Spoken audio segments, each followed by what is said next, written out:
Awit 119, 17, 18, 27 at 28. Gawa ng mabuti ang iyong lingkod upang mabuhay ako at sundin ang salita mo. Buksan mo ang aking mga mata upang makita ko ang kahangahangang mga bagay sa kautusan mo.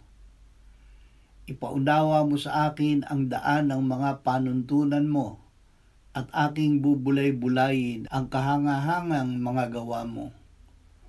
Ang kaluluwa ko'y natutunaw dahil sa kalungkutan. Palakasin mo ako ayon sa iyong salita.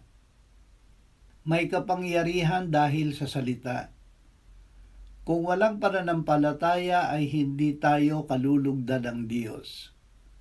Dahil dito, ibinigay sa atin ng Diyos ang kanyang salita. Ang pananampalataya ay bunga ng pakikinig ng salita ng Diyos. Ang pananampalatayang bunga ng salita ng Diyos ang gumagawa upang tayo ay maligtas, isilang na muli at maging banal.